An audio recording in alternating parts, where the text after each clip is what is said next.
அல் இஹ்சான். அல்லாஹ்வுடைய தூதர் ஸல்லல்லாஹு அலைஹி வஸல்லம் இடத்தில் ஜிப்ரீல் அவர்கள் கேட்டபோது சொன்னார்கள், இஹ்சான் என்றால் என்ன அல்லாஹ்வுடைய தூதரை என்று கேட்கும்போது சொன்னார்கள், அன் தஅபுதல்லாஹ், அல்லாஹ்வை நீ வணங்கு அவனை பார்ப்பதை போல். அவனை உன்னால் பார்க்க முடியாவிட்டாலும் அவன் உன்னை பார்த்து கொண்டிருக்கிறான் என்ற எண்ணத்தோடு அல்லாஹ்வை வணங்குதல் இஹ்சான்.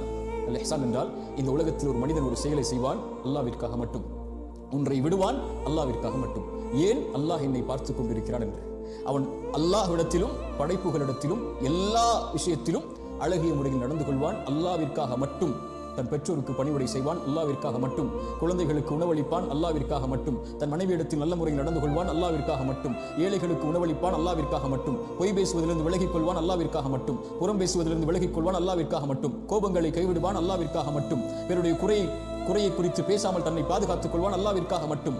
தொழுவான், அல்லாஹ்விற்காக மட்டும். அல்லாஹ் பாவங்களிலிருந்து விலகிக் கொள்வான், அல்லாஹ்விற்காக மட்டும். ஏன்? அல்லாஹ் என்னை பார்க்கிறான் என்ற எண்ணத்தில். இதான் இஹ்சான். இன்னும் வார்த்தைகளில்